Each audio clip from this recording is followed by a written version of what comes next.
The Alpha's Cold Curse. Written by Short Story Queen. Chapter 1. The Firewolf in the Snow. The snowstorm rolled over the ridge like a living thing, dense, howling, and blind.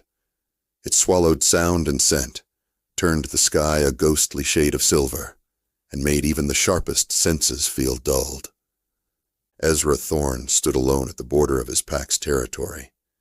His boots sunk deep in snow, fur-lined cloak dragging across the ground as flakes clung to his lashes. His wolf stirred beneath his skin, restless and cold, but not from the storm. There had been movement. Not a deer, not one of theirs, something else. Quick, angry, bleeding. The border wards, long silent, had flared to life just minutes ago. The scent came with it, faint but distinct. Ember and ash. Foreign. Ezra's jaw tensed. No one crossed Frostfang land, not willingly. The mountains were death to outsiders. And yet here, in the heart of a storm, someone had dared.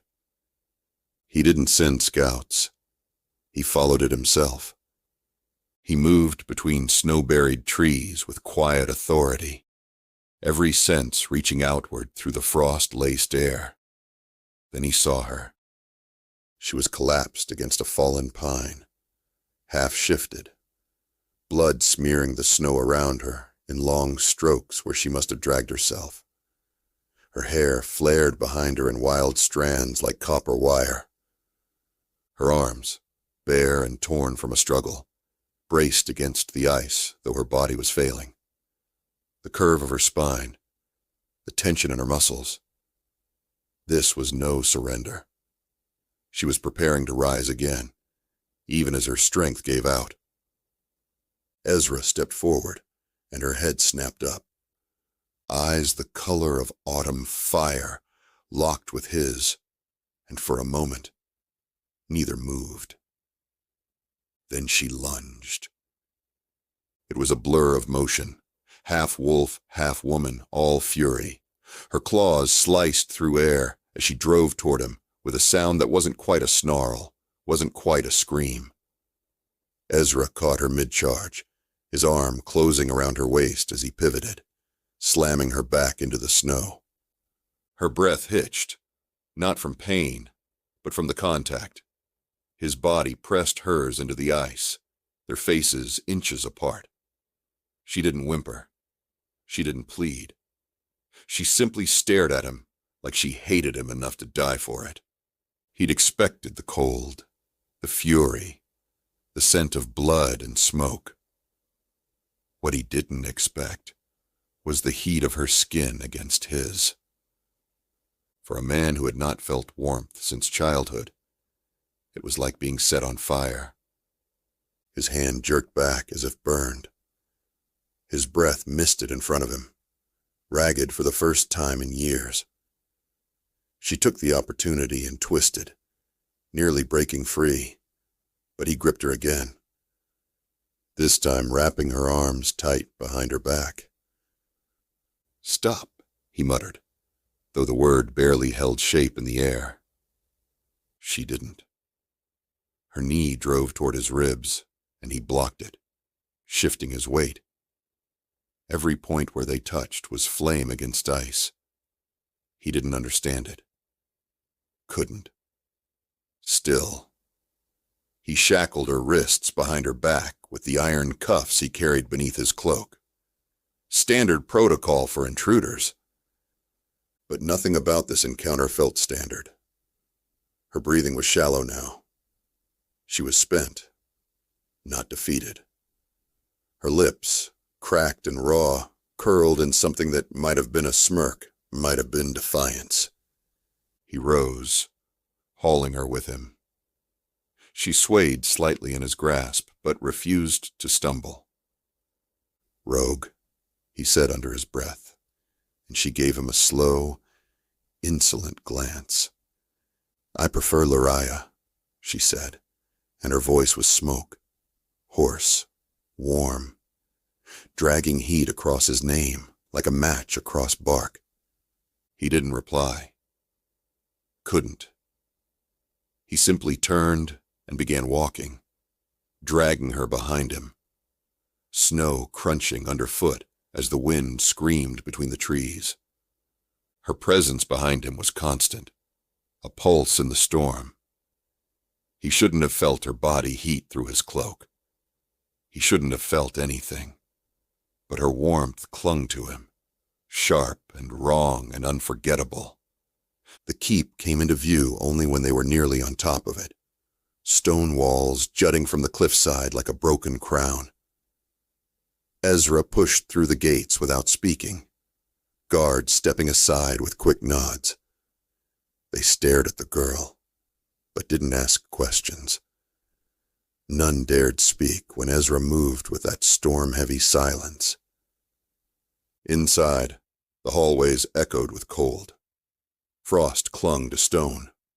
Torches guttered low. She said nothing, though her steps slowed, her wolf sensing something older here, something wrong. Ezra took her to the lower levels, past the regular cells, down to the deepest chamber where magic still clung like cobwebs, old and unwelcome. He unlocked the iron gate and shoved it open. The cell inside was simple, stone walls, no windows, a heavy chain in the corner, and a worn fur across the floor. He undid her cuffs and pushed her inside. She stumbled once, just once, and caught herself before she hit the ground. Then she turned and met his gaze again, steady and furious. "You don't even want to know why I came," she said. Ezra didn't answer. He simply watched her, watched the rise and fall of her chest, the way her damp hair stuck to her throat, the way her bare feet barely flinched against the cold floor. There was power in her, dangerous power. And for the first time in his cursed, frozen life, something inside him didn't want to be alone in the ice anymore. He shut the gate and locked it behind him. But even as he turned away, he still felt her warmth on his skin. That night, in his chamber, Ezra stood at the window long after the torches had burned low. Snow drifted down outside, soft and ceaseless. Yet still he felt it.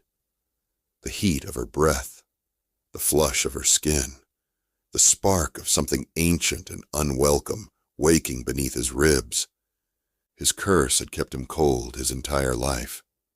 And she burned. Chapter 2. Prison of ice. The walls whispered, not with voices, but with the hum of old stone remembering colder times, crueler kings, blood spilled in corners now buried beneath dust. Liraya sat with her back pressed against the far wall of her cell, arms wrapped around her knees, and let the silence settle over her like a second skin. The stone was cold, but not as cold as she expected. Or perhaps she had simply grown used to discomfort. After all, she'd walked into enemy territory with no promise of return. Her wrists were raw, where the iron cuffs had bitten into skin, but she didn't favor them. She wouldn't give that satisfaction. She wasn't trembling, wasn't begging. She hadn't even asked for food, but she had noticed things. The faint pattern carved into the center of the floor, old runes, frost-fang sigils. One of them matched the relic etched into the map she carried in her memory, and that proved what she'd come to find. It was here, buried in the bones of this keep. A soft creak stirred the silence. Then footsteps, slow, deliberate, echoing with unspoken weight. He returned. She didn't lift her head at first, letting him watch her, letting the stillness stretch. Only when his shadow fell across the cell did she finally meet his gaze. Ezra Thorne stood like a statue carved from mountain ice, unmoving, unblinking, and distant.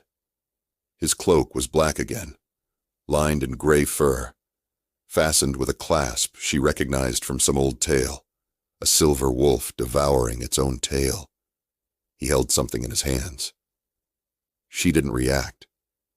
He opened the gate with a sound like a blade unsheathed and stepped inside, placing the object near the far wall. A tray. Bread, cheese, water. Basic. Nothing laced, nothing poisoned. She still didn't move. "You're not going to speak again?" she asked eventually, her voice steady, despite the rasp still clinging to her throat.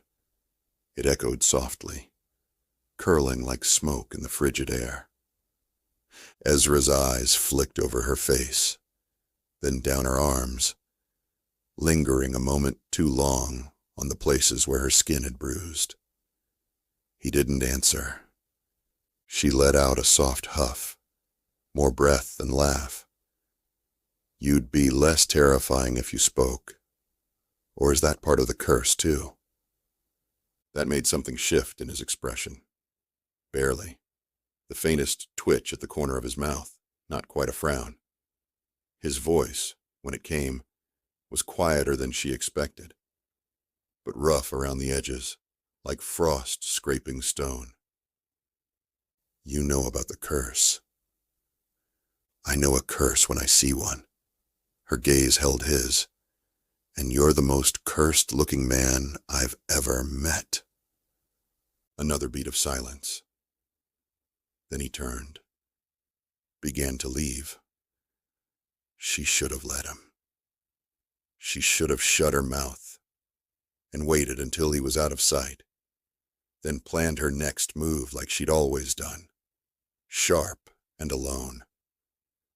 But something in her twisted with heat she didn't expect, didn't want. The memory of his hand on her waist, the way her skin had come alive at his touch. It itched beneath her ribs. "You felt it too," she said softly now, almost an accusation. He stopped. Liraya stood slowly, the chain clipped to her ankle, stretching taut, but not enough to restrain her. She stepped toward him, just once, just close enough for the air between them to grow warmer. She felt the tension in his body, coiled and unnatural, like something held too tightly for too long. "That heat," she murmured, "when you touched me. You felt nothing for years, have you?" His eyes were unreadable, but something behind them shifted. She couldn't name it. She didn't need to. The silence between them said more than any answer. She let her gaze drop, just for a moment, to the place where the leather of his glove met the skin of his wrist. She remembered the feel of his hand then. Strong, steady, but trembling beneath the cold, like he wasn't used to being warm, like it scared him. He turned again, but not as quickly this time. As he walked out and the gate slammed shut behind him, she saw the way his shoulders stayed rigid, as if braced against something far more dangerous than her. When he was gone, she sat again, slower now, settling onto the fur that he'd left the first night. The warmth of it still lingered faintly. It smelled like pine and stone and something sharper, almost like him. She didn't eat. Not yet. She couldn't stop thinking of the way his gaze had dragged across her skin, like he was memorizing the way she sat, the way she held her shoulders, the exact shape of her silence. It had felt like standing at the edge of a frozen lake and seeing fire beneath the ice. That night, she slept in short bursts, waking each time with the taste of heat in her mouth. her dreams full of strange shadows and a voice she didn't recognize. Her wolf, perhaps, stirring beneath the surface for the first time in weeks. Kayla had been quiet since the raid, since the fire, since the screaming. Now she whispered. He feels like the beginning of something. Liraya didn't answer. She just lay in the dark, heart steady but not still, and stared up at the ceiling carved with old frost fang runes. Her pulse moved like a drumbeat beneath her skin, slow but rising. She'd come here to steal something. Now she wasn't sure what she'd found. Chapter 3. Her flames, his silence. Ezra hadn't returned the next morning, or the one after that. Liraya didn't mark time the usual way, not anymore. There were no windows in the cell, no sun to rise or fall, only the flickering torch outside her gate and the hollow churn of footsteps from guards who never made eye contact. The stone beneath her slept cold and dreamless, and the silence clung to her like damp cloth. She didn't pace. That was a waste of energy. Instead, she observed. The gate hinge stuck slightly on the left side. The guard who brought her food, an older male with a limp and a habit of humming under his breath, never carried a weapon, and the stones along the southern wall were carved deeper than the others, as though someone had once tried to claw their way out. She should have been focused on these things. Instead, her thoughts returned again and again to the moment he touched her. She'd felt it before his fingers had even met her skin. Something like a charge, a hum, a low crackle of anticipation that had nothing to do with instinct and everything to do with something neither of them had invited. It had been a brief contact, utilitarian, almost cruel in its precision, and yet she could still feel it. She wrapped her arms around her legs and lowered her forehead to her knees. Sleep came and went in fragments. Her wolf prowled just beneath her skin now, restless, pacing the edges of her awareness. When the footsteps finally came, she didn't lift her head. Not right away. But she knew it was him. She knew by the silence. Not the absence of sound. No, his silence was weighted, deliberate, almost ceremonial. When Ezra Thorne moved, the air shifted around him.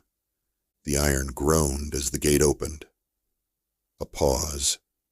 Then his boots scraped softly across the stone. She glanced up through strands of hair, her voice low and dry. Back to check if I've gone mad yet? He didn't respond. Instead, he set something down, a folded cloak.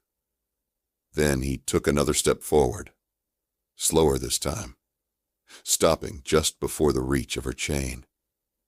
She turned her head to the side and watched him from where she sat. His face was unreadable, but there was something new about him. Not weakness, not hesitation. Something tighter, something frayed. He extended a hand, not to touch her, but to offer the cloak. His fingers were bare. He had removed his gloves. She blinked once, slow, then reached up. Her fingers brushed his as she took it, deliberately. A jolt passed between them, subtle but unmistakable, like lightning caged in snow. She saw his throat shift as he swallowed, though the rest of him remained still. The cloak was warm from his body. She draped it over her shoulders, letting the scent of him curl around her. Pine, frost, the faintest trace of something wild she couldn't name. He stood there longer than he should have, longer than necessary. Then finally, he spoke. "You're warmer than I expected." The words were quiet, but they landed heavily, not just because of their meaning, but because it was the first time he'd offered anything personal. She let the silence stretch before answering, her voice softer now. "And you're colder." Ezra didn't move, but his eyes didn't leave her either. Liraya stood slowly, rising to her full height within the limits of her chain. The cloak slipped slightly, exposing the curve of her collarbone, the rise of her shoulder. His gaze flicked there, then away, then back again. She stepped forward, the chain clinking softly. There was no aggression in the motion, no challenge, just heat, unspoken, unacknowledged but tangible. She stopped close enough that her breath mingled with his, curling between them like mist. "I know why you keep coming back," she said quietly. He didn't deny it. She tilted her head, studying him like she was learning the angles of his silence. "You're curious." Another pause. Then, "You're dangerous." There was no fear in the words, just observation. "So are you," she returned, and this time her voice had a different weight to it. Not a threat, not seduction, just truth. Ezra's hand lifted, slowly, hesitantly. He didn't touch her. His fingers hovered near her cheekbone, tracing nothing but air, as if he was memorizing the shape without the risk. His brow furrowed slightly, almost imperceptibly. That restraint cost him. And then, finally, he let his knuckles brush along her jaw. It was the faintest contact, barely there, but it stole her breath all the same. He stared at her as if the world beyond her had fallen away. She leaned into the touch. Not much. Just enough to make the contact real. Ezra's eyes flicked to her mouth, then back to her eyes. Whatever he was about to do, whatever line he was about to cross, he didn't. Instead, he stepped back, as though breaking a spell. The cloak she wore slid slightly again, exposing more of her throat. He glanced at it, then turned sharply and walked out of the cell. This time, she didn't watch him go. She simply stood there, pulse quiet but steady, breath warm against the cold air, skin still tingling where his hand had brushed hers. And when the door shut behind him, she let the silence settle over her again, not as a prison, but as a promise. He would return. He wanted to burn, and she was the only one who could thaw him. Chapter 4. The Curse Between Them. The days blurred into one another beneath the mountain. Liraya didn't count them, didn't need to. Time here wasn't measured by light or shadow, only by the rhythm of footsteps outside her cell, the quiet scrape of food trays left behind, and the lingering scent of frost on cloth whenever Ezra entered the room.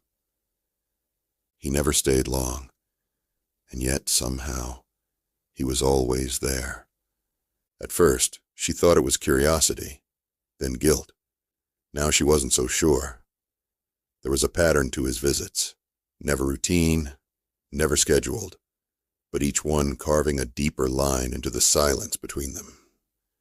He spoke more now, though not much. Just enough to draw her closer, to give weight to the space between words. He asked about her injuries, though not directly. His gaze lingered on the healing cuts along her arms, and she caught the way his jaw shifted, clenched, as if he hated the sight of them. He never said so, but he began leaving the cell door slightly ajar. The chain on her ankle still held her back, but the open door changed something. A signal. Attention. An unspoken invitation neither of them acknowledged. One evening, as the torches burned lower than usual, Ezra lingered longer than he ever had. He stood inside the doorway, arms folded, his cloak draped over one shoulder, snow melting at his boots. Liraya was seated on the floor, legs folded beneath her, the cloak he had given her days before still wrapped around her shoulders. She had refused a blanket offered later, preferring the weight of something that still carried his scent. "I saw you in the North Woods," he said after a long silence. She looked up slowly, blinking at the sound of his voice. It had been hours since either of them had spoken, and even then, only in passing. His voice was different tonight. Lower, quieter, as if he didn't want the walls to hear him. "You weren't running," he continued. "You were searching." She didn't answer immediately. The firelight outside the gate cast flickering patterns across the stones, dancing over his face and catching in his pale lashes. "I was looking for something," she admitted finally. He took a step forward, into the cell now, the door creaking faintly behind him. She could smell the sharp tang of snow on his clothes, but beneath it, the now familiar scent of Ezra himself, clean, wild, cold as the high peaks, but edged with something warmer. "What?" Her fingers tightened slightly around the edge of the cloak, but not from fear. She looked up at him, straight into that still, wintry gaze, and said nothing. He didn't push. He never did. Instead, he moved closer. She felt it the moment his presence crossed that invisible line in the air. Her wolf stirred beneath her skin, not with warning, but with interest. Kayla stretched slowly, silently, sensing the shift. There was no threat, only heat. Rising, curling around her ribs in slow, steady pulses. Ezra knelt then, his movements controlled, deliberate. He didn't touch her. He didn't have to. His nearness was enough to set her nerves alight. "You haven't shifted since arriving," he said, voice quiet. "Why?" She tilted her head, hair falling over one shoulder. "Because shifting means trusting the ground you land on." He held her gaze, but said nothing. Liraya leaned forward slightly, so close now that she could see the fine scar along his jawline, the pale freckle just beneath his left eye. She inhaled slowly, catching that same impossible warmth in him, the one that shouldn't exist in a man bound by frost. She wondered if he felt it too, that ache between them that seemed to pulse louder in silence than in words. Then, without thinking, she lifted a hand and brushed her fingers along the edge of his cloak, near his collar. Not skin, not yet, but close. His breath caught. She felt it. That subtle shift in the air, the sharp restraint that held him rigid.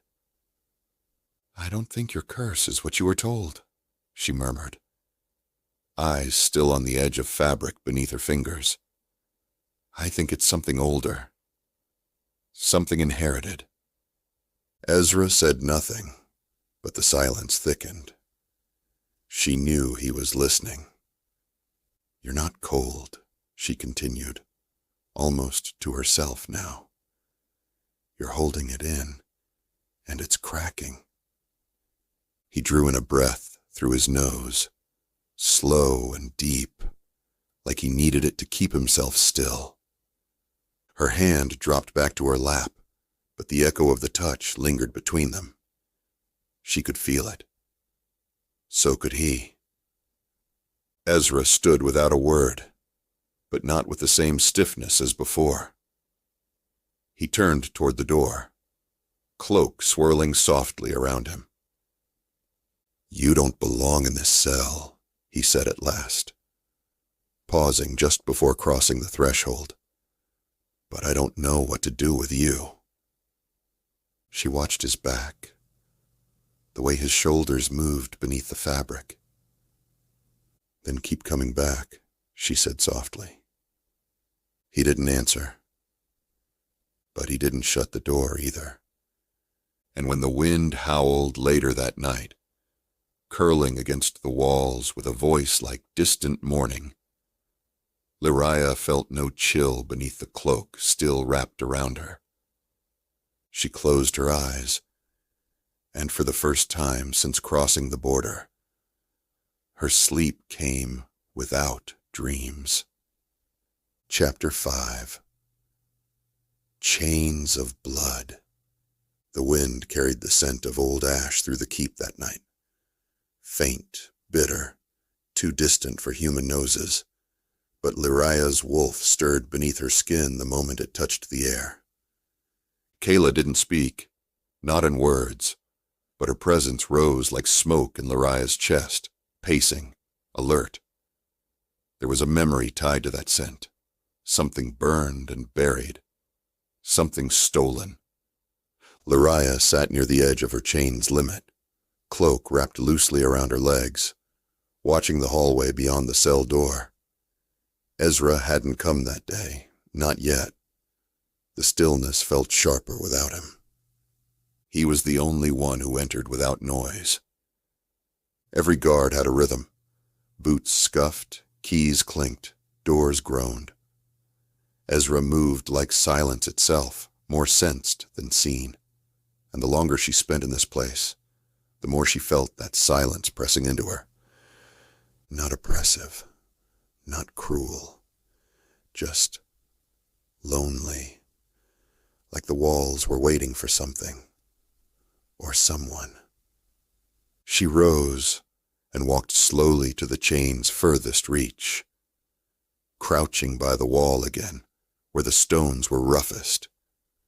The etchings she'd uncovered days before were still there, half-worn from time, but unmistakable. Runes, old ones, belonging to the Frost Fang bloodline, but beneath them, older still, something else. She brushed a fingertip over one of the deepest carvings, a symbol shaped like a flame inside a fang. Kayla stirred. "It's here," her wolf whispered. Liraya knew.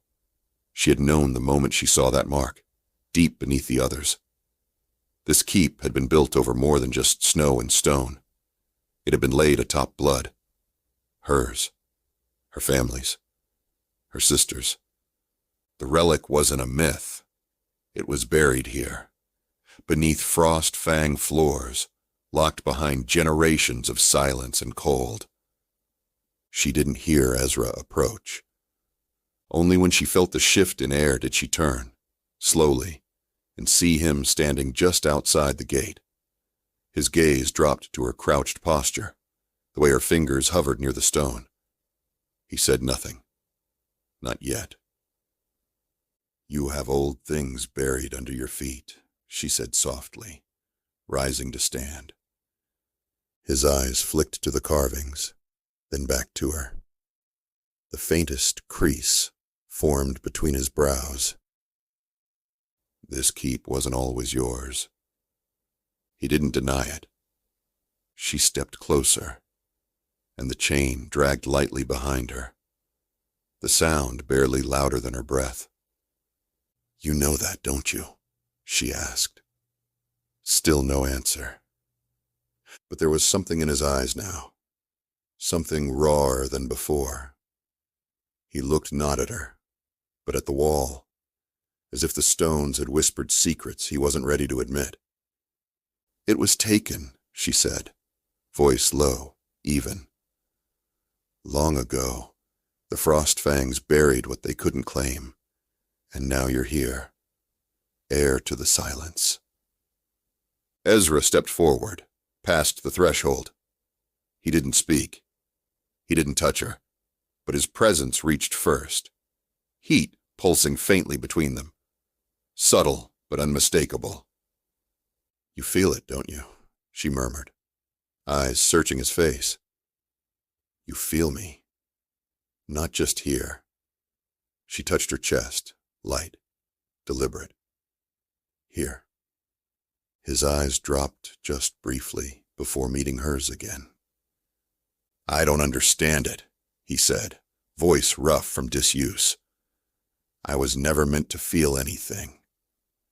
She tilted her head, watching him. "That's the lie they told you." He didn't flinch, but he looked down then, slowly, at her wrists, still faintly marked from the cuffs, then lower, to her bare feet against the stone, and something in him unraveled.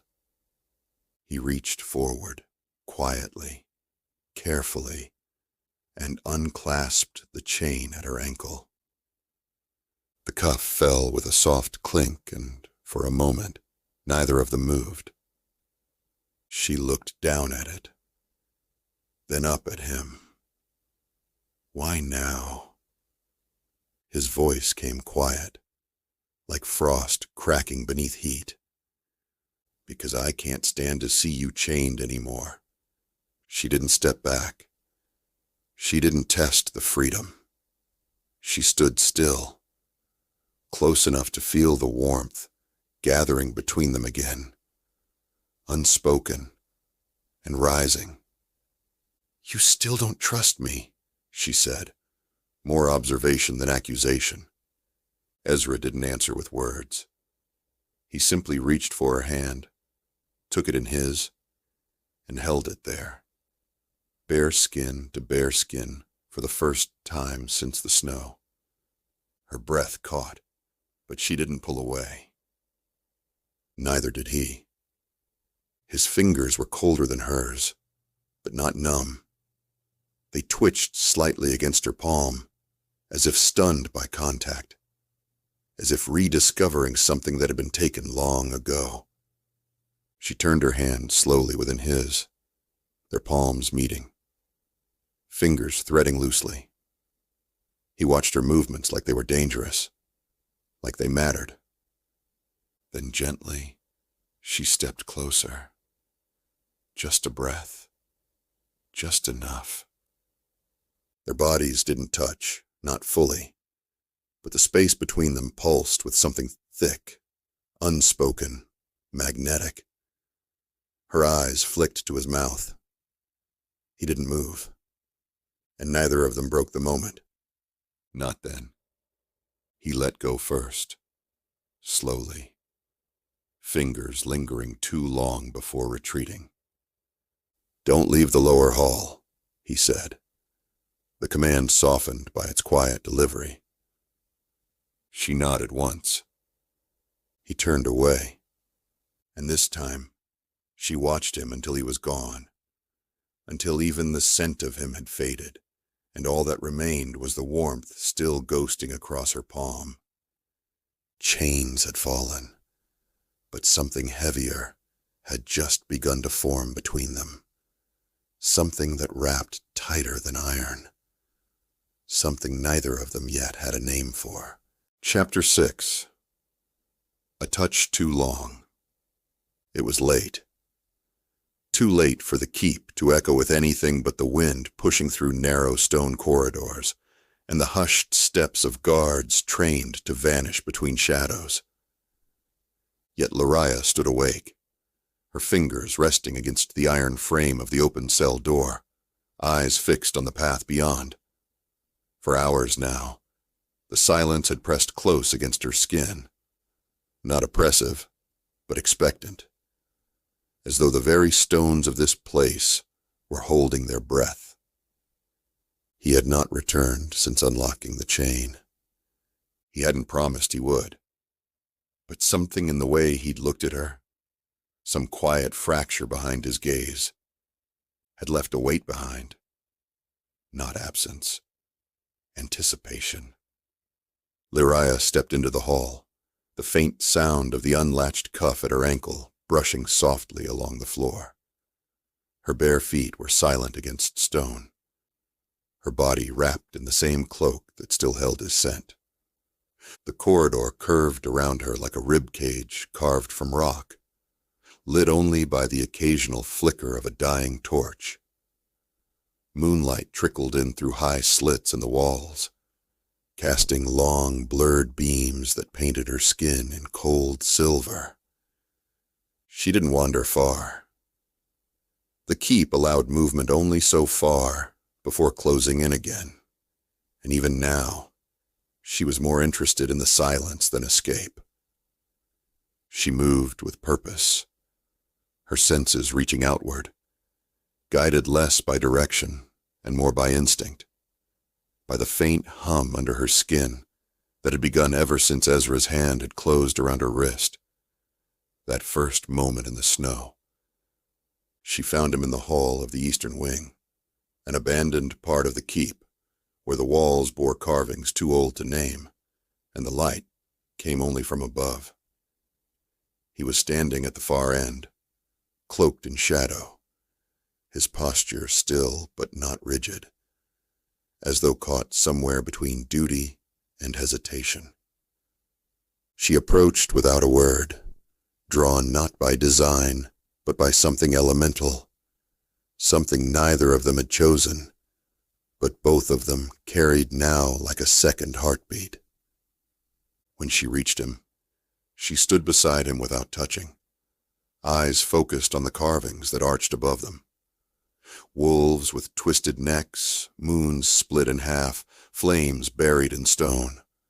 Old symbols, cursed symbols. He turned his head slowly, as if expecting her to speak, but she didn't. Words felt brittle in the quiet. Instead, she let the closeness speak for her, the slight incline of her body toward his, the heat that pulsed steadily between them despite the cold. Ezra's eyes moved to her, and lingered. She met his gaze without flinching. Neither of them had truly let themselves look, not like this. Not without the buffer of distance, or conflict, or fear. Now in the silence, there was nothing to deflect. He saw the curve of her lips, parted slightly with breath, the smudge of shadow beneath her eyes, where sleep had not touched her, the glint of firelight flickering against the edge of her jaw. And she saw everything he tried not to reveal, the tension coiled in his throat, the lines carved deep from restraint, the desire he hadn't spoken aloud. Her hand lifted, slow and careful, to the clasp at his shoulder. She undid it in silence. His cloak slipped from him without resistance, pooling softly at his feet. He didn't stop her. She stepped forward, just enough for her hands to reach his chest. Her palms pressed against him, feeling the steady beat of his heart beneath layers of fabric. It wasn't fast, but it was strong. Her fingers curled slightly, not in demand, but in quiet need. Ezra stood still beneath her touch, not frozen, but absorbing, every muscle strung tight with the effort of control. When she looked up at him, their faces were close enough that her breath touched his skin. His gaze dropped to her mouth, then lifted again. She didn't speak. Words would have broken the moment. Instead, she let her fingers trail upward, slowly, palms sliding over the curve of his shoulders, the line of his throat, until her hands rested at the sides of his neck. She could feel the warmth there, subtle but real, the blood that moved just beneath the skin. Her thumbs brushed against the edge of his jaw, and the reaction was almost imperceptible. A breath, a tightening, a soft shift of his body toward hers that he didn't act on. His hand rose, not fast, and came to rest against the small of her back. The contact was light, tentative, as though he didn't fully believe it was allowed. But he didn't pull away. He didn't speak. Neither did she. Their bodies remained apart by inches, but it felt as if every part of them was already touching. The stillness between them deepened, not empty, but charged. An unbearable closeness made of heat and silence, the kind that asked for no explanation. She leaned in slightly, her forehead nearly grazing his, the barest space remaining between them. His fingers tightened where they rested. Her breath moved across his lips, but didn't close the distance. When she finally stepped back, it was slow, reluctant, not because she feared what would come next, but because something inside her knew they weren't ready to cross that final line. Not yet. The moment stretched like the breath of something ancient. Ezra's hand dropped to his side, and he said nothing. He didn't need to. She could still feel his touch lingering where it had been.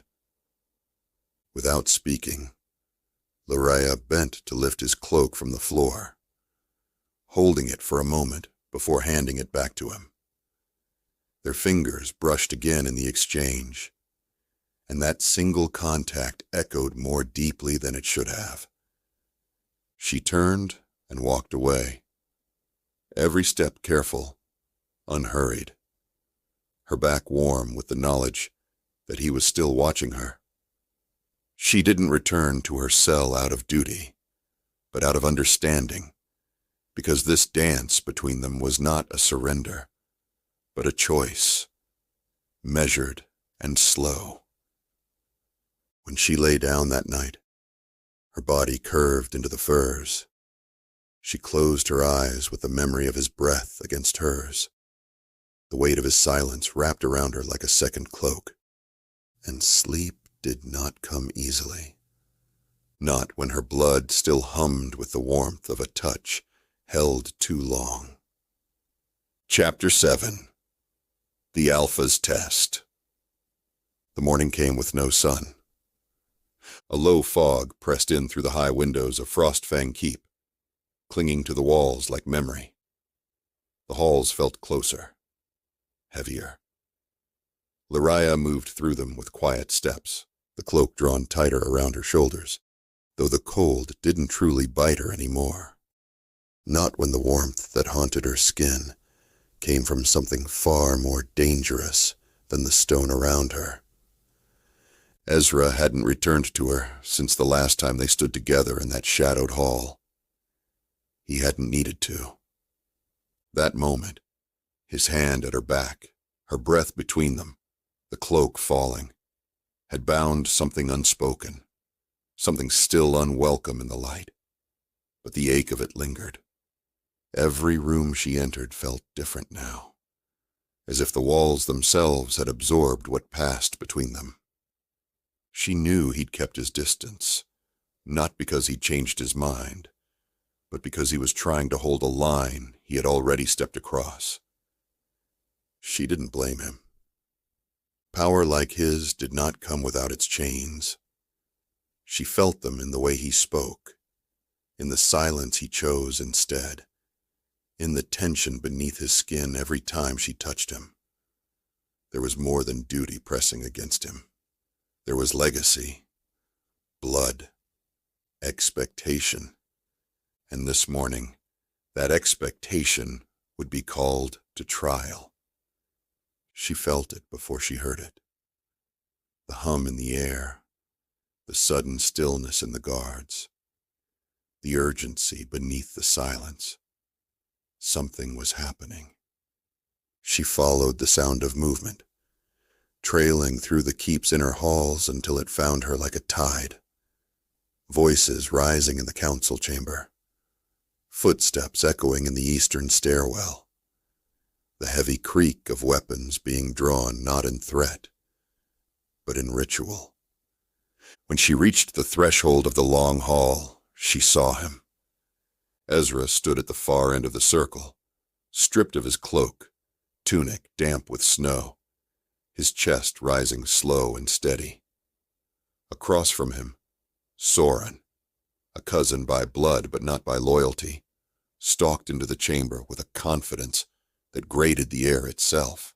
Challenge. It hung heavy in the space between them, not spoken, not formal, but clear in every breath, every gesture. Ezra had been heir for years, groomed in silence and ice. But the old alpha, his father, was failing, and power, like blood, could not sit idle for long. Soren circled the edge of the ring, eyes flicking toward the shadows where Liraya stood. He knew, or suspected, that Ezra had been spending too much time in the lower halls, that a prisoner had become something else. That weakness might be blooming in the frost. Liraya didn't look away. She stood still, unreadable, even as her heart began to slow into that quiet, steady thrum that came before danger. Ezra stepped into the circle. He didn't look for her, didn't seek her gaze, but she knew he was aware of her, knew he felt her watching, the same way she felt the weight of his silence threading through her skin. It wasn't hers to interfere with. This was their right, their law, but she stood there anyway, a ghost in the edge of firelight, unmoving. The clash came sudden and sharp. Not the chaos of war, but the dance of dominance, ritualistic, old, laced with meaning. Soren fought like someone with something to prove. Every strike came fast, edged with pride and the need to humiliate. Ezra fought differently. He didn't rush, didn't show anger. He moved like the snow itself, measured, relentless, quiet in his devastation. Blood came early, Soren's mostly. But Ezra bled too. Liraya watched it run in slow trails along his ribs, catching in the fabric at his side. She didn't move, didn't flinch. She knew that if she let herself care too openly, she would betray something neither of them had named yet. Still, her fingers curled tightly at her sides. The final blow came not with roar, but with silence. Ezra pinned Soren with a grip that was all power, all cold certainty. Soren's mouth opened, ready to spit something cruel, something bitter. But Ezra didn't give him the chance. He stepped back, released him without flourish, and turned away before his opponent had even caught his breath. The hall stood still. Ezra's eyes found her at last. Only briefly, but the look cut through the noise, through the blood and the stone and the rituals still echoing through the floor. It was not triumph in his expression. It was need, not for victory, not for approval. For her. Later, she waited in her chamber. Not her cell now. He had given her space outside the prison walls. Still guarded, still watched, but no longer locked. She paced only once before stopping herself. Waiting didn't suit her, but for him she would. He came at dusk. His hair was still damp from snow, and a faint bruise was forming along his jaw. He didn't speak, just stood in the doorway and watched her like she might vanish if he blinked. She crossed the room in silence and lifted her hand to the place where blood had dried along his shirt. Her fingers brushed it away slowly, then rested flat against his chest. "I saw what you did," she said. He nodded once. "I didn't do it for the pack." "No," she whispered. "You did it to keep what's yours." His hand found her waist, unsure at first, then firmer, his thumb pressing lightly into the fabric at her hip. She stepped closer, not because he pulled her, but because her body had already decided. They stood like that for a long moment, the space between them narrowing by degrees until it was gone entirely. There was no kiss, no desperate hunger, only breath shared, heat exchanged. Her hands slid up his chest, slow and certain, and he leaned forward, his forehead resting against hers, the contact soft but unbearably intimate. They stood there until the torches burned low, holding a silence louder than anything spoken. This wasn't possession. It wasn't surrender. It was recognition. And it was only the beginning. Chapter 8. Her truth. His undoing. The frost outside thickened as night fell deeper, casting a pale sheen across every surface of the keep. The torches burned lower, and the fire in the great hearths hissed as wind snaked through the stone, like an unseen hand. The cold had always ruled this place. It carved into the bones of the Frost Fang keep, etched itself into the people, and lingered even in the spaces meant to be warm. But not here. Not in the room where she waited. Liraya stood at the far edge of the chamber, near the window carved into the mountain rock, where the air slipped in thin and sharp, the moonlight dusting her skin in a silver sheen. The cloak had fallen from her shoulders hours ago, forgotten on the bench behind her. Her arms were bare now, the fire's warmth making the chill bearable. Or maybe it wasn't the fire. Maybe it was the ache just beneath her ribs, the pressure that had been building since the moment she'd stepped into this place. Ezra hadn't spoken much since the trial. He didn't need to. His body had said everything, every glance, every pause, every time his hand lingered too long against hers. He had chosen her, not with words, with action, with blood. She heard him before he entered. A slow, steady stride down the corridor, that familiar rhythm she'd come to know in the quiet. She didn't turn as he approached, not even when the door opened behind her, and the hush of his presence filled the space between them. She simply stood there, looking out into the snowy dark beyond the glass, her breath slow, measured. He closed the door behind him. Still, silence. He didn't ask why she'd sent for him. He knew something was coming. Her posture said as much. The way she held herself too still, the way her back curved slightly, like bracing for a truth that might break something in them both. When she spoke, her voice was low and steady, but not cold. "I didn't cross your border by accident." Ezra remained still, a few steps behind her, but she could feel his breath change, could sense the way his wolf shifted beneath the surface, tension tightening through his spine. "I came here for something that was taken from my family, a long time ago. Before you were born, maybe even before your father rose to power." She turned then, slowly, her gaze meeting his across the dim glow of the fire. The lines of his face were carved in shadow, sharp, beautiful, unreadable, but his eyes had darkened, not with rage, but realization. He didn't speak. He was listening, and more than that, beginning to understand. "My mother died for that relic," she said. My sister disappeared because of it. The Embermanes were hunted nearly to extinction after it was stolen.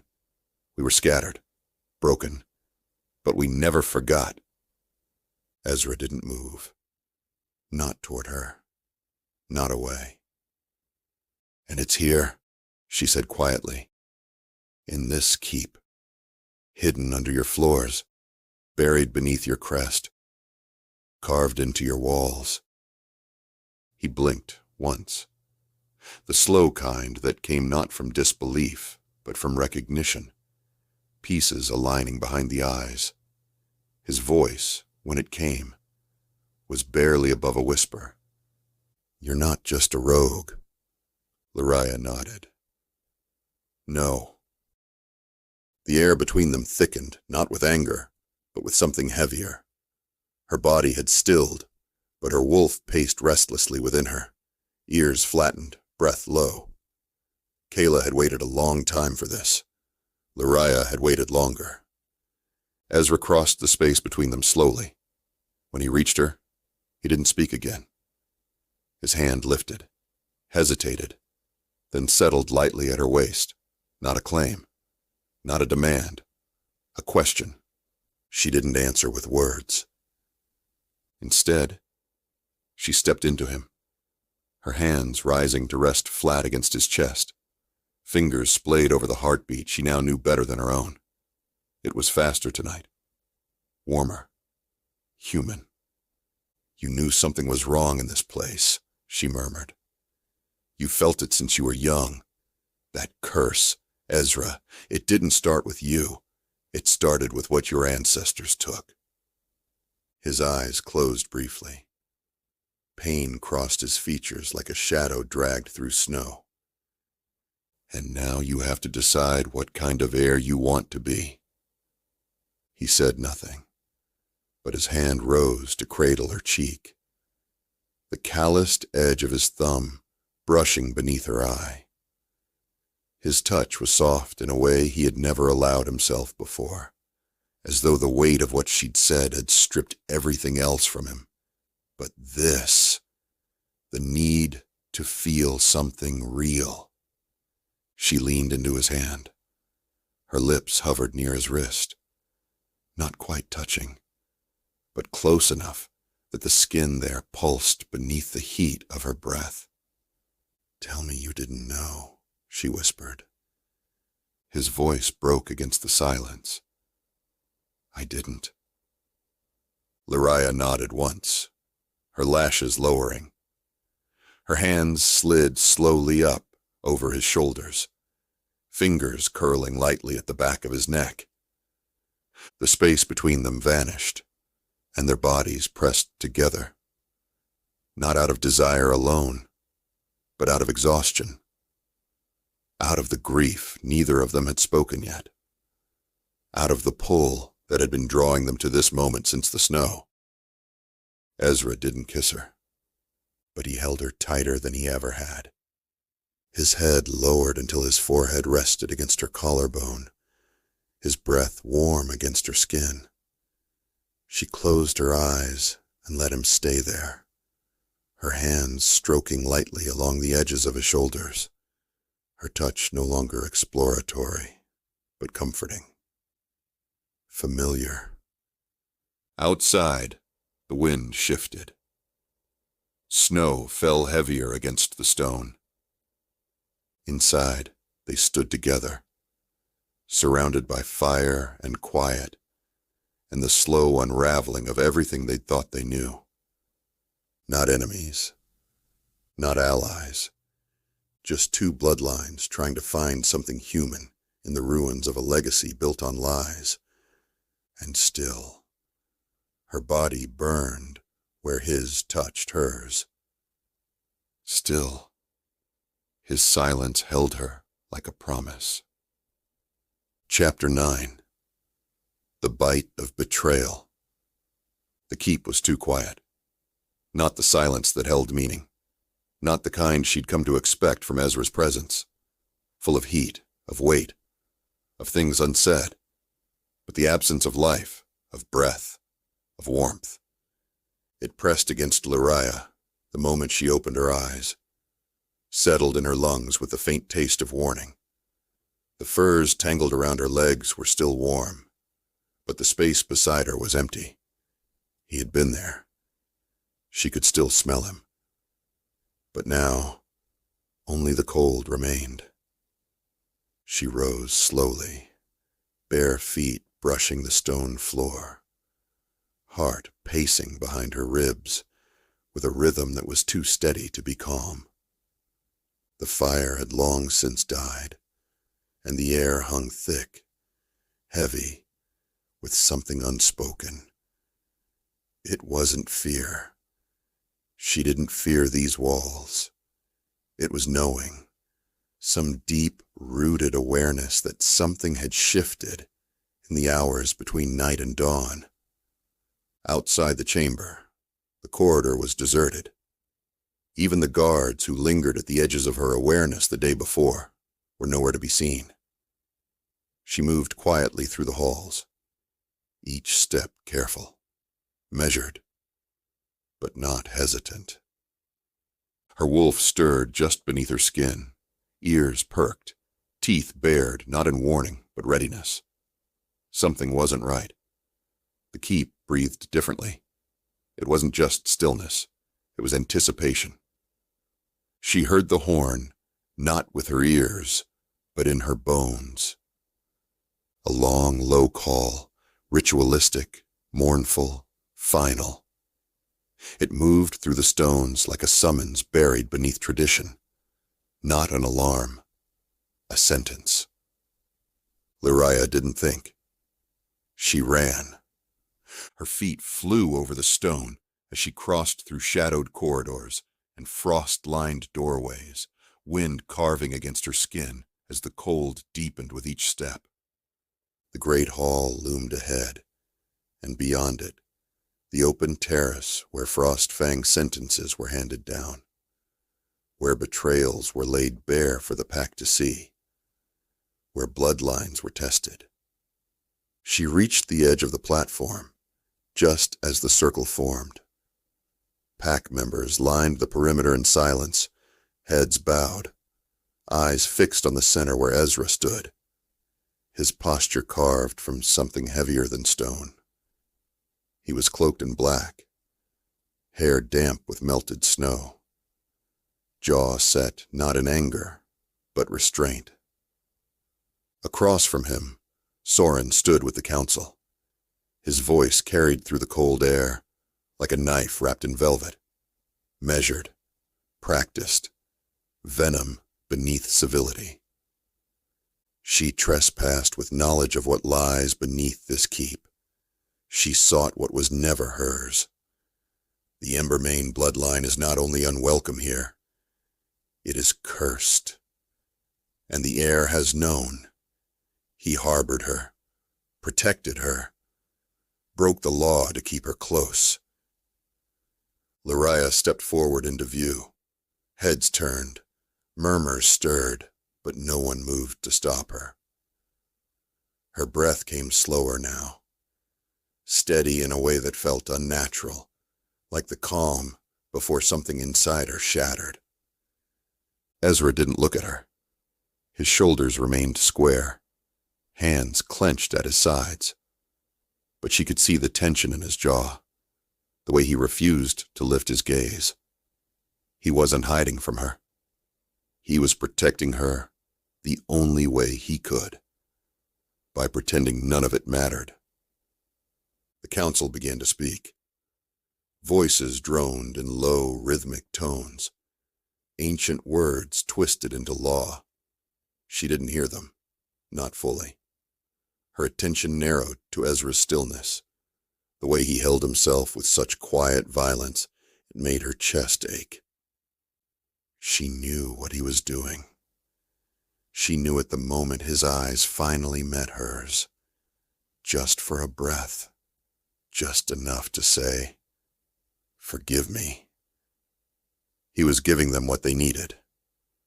Proof that he had turned from her, that he had severed whatever bond had begun to grow between them. They were going to cast her out. They would call it justice, and in doing so, they would spare him the same fate. As long as he didn't fight for her, they would let him keep his place, his legacy, his name. But she saw through it. She saw the way his fingers twitched when they bound her wrists, the way his chest rose unevenly when Soren read the sentence aloud. This wasn't betrayal. This was survival. His silence screamed with everything he couldn't say. Still, it cut. The chains around her wrists were cold. They hadn't locked her in days, and now they wrapped tight again, not because she posed a threat, but because the lie had to look real. A relic thief. A traitor. A fireblood in a land carved from ice. And Ezra said nothing. Not when they pulled her forward. Not when Soren declared she would be held until the moon rose high, and judgment sealed by tradition. Not even when the guards dragged her toward the gate beyond the circle. But something broke the moment her feet touched snow. Not hers, but his. A single breath escaped Ezra's throat, barely sound more instinct than voice. And then, too quickly for the council to react, his body shifted. It wasn't controlled. It wasn't ceremonial. It was primal. Flesh twisted into fur, bones cracked and reformed, and the frost-colored wolf that exploded from the circle landed in front of her, with a sound that split the silence wide open. Mirek. Larger than the others. Older in presence. Wilder. Gasps echoed across the circle. The guard stumbled back, and the chains around her wrists shattered as the wolf lunged with precision. Nothing wasted, no hesitation. Liraya's wolf surged in answer, and before her body finished shifting, Kayla bloomed beneath her skin, with flames curling at her heels. The pain of transformation faded under the rush of power that came from being free again, not just in form, but in bond. Mirek's massive form stood beside hers, their wolves aligned, breath steaming in tandem, eyes locked not on each other, but on the council who dared to call what they had a crime. No one moved. Even Soren, who'd orchestrated the judgment, stared across the platform with something caught between fear and fury. This wasn't rebellion. It was war, waiting to be chosen. Liraya turned once toward Ezra, now Mirek, and in the brief moment before they fled, before the howls rang through the mountain, before the cold closed in behind them again, she felt the quiet touch of his presence in her mind. Run with me. And she did. Not as a prisoner, not as a rogue, but as something wild, something claimed. And together, they vanished into the frost, fire trailing behind them. Chapter 10. The Alpha's Cold Curse. The snow fell heavier the deeper they ran. Wind tore through the trees in long, keening gusts, flinging frost into the black sky, coating their fur in ice that clung to every movement. The mountain groaned beneath their paws, ancient and waking, as if the ground itself had been disturbed by the return of something long buried. Side by side, two wolves moved like one, his pale and vast as a winter storm, hers lit from within by a heat that refused to dim. They didn't speak, not with voices. They didn't need to. The bond that had been forming between them from the moment she crossed the border now pulsed fully awake, thrumming beneath their skin like a tether. And in that tether, nothing was hidden. No doubt, no regret, no fear. Only the ache of what they had lost and the fire of what they refused to give up. By the time they reached the base of the old ridge, hours had passed.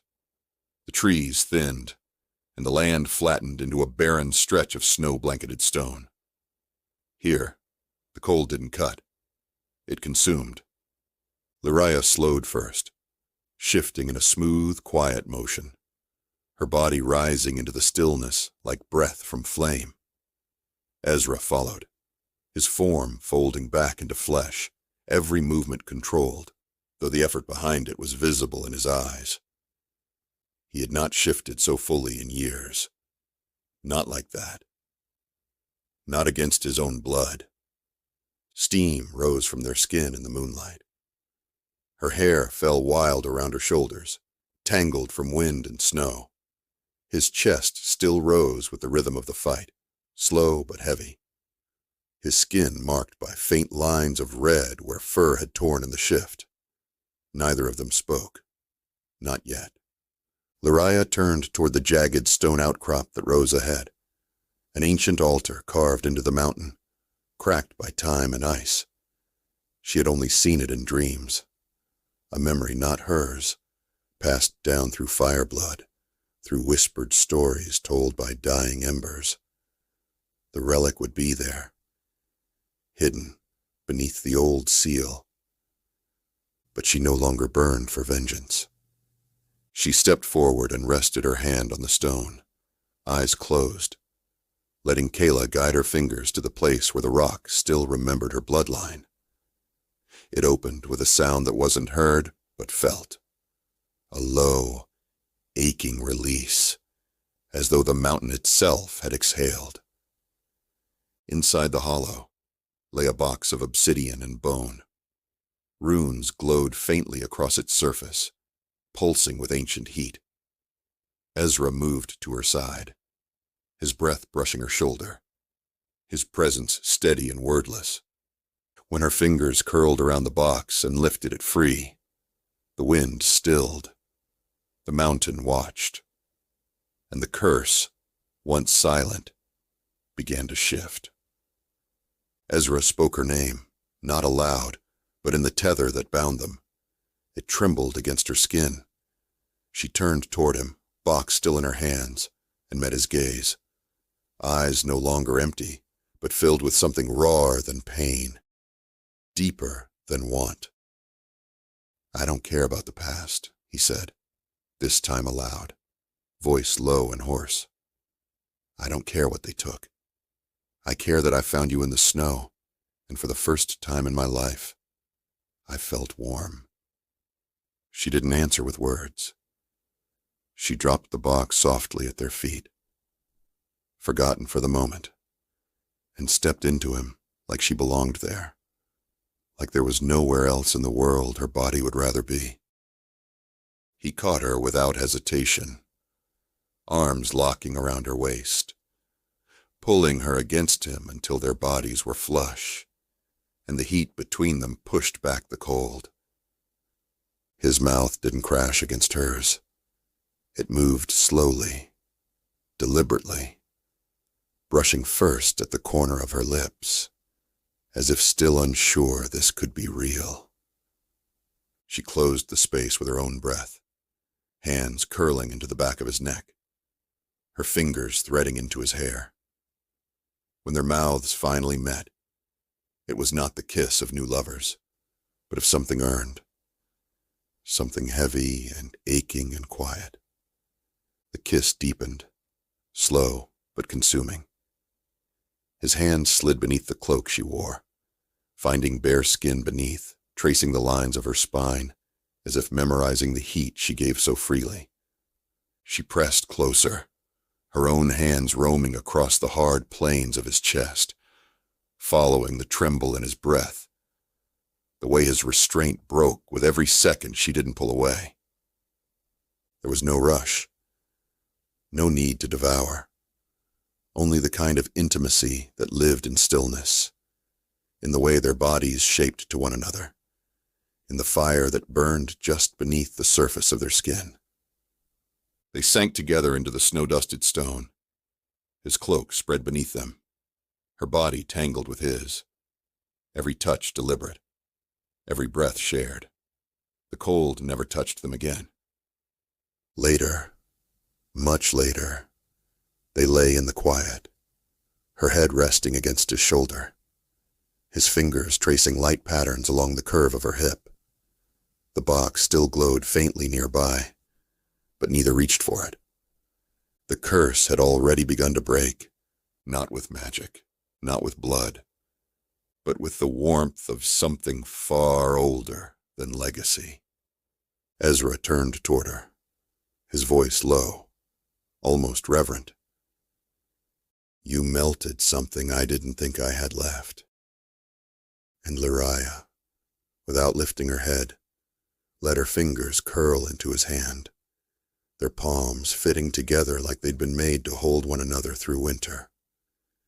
She whispered only one word in reply, not a vow, not a promise. Good. And above them, the mountain watched as the heir of frost and the daughter of flame lay wrapped in silence and heat, no longer cursed, only claimed.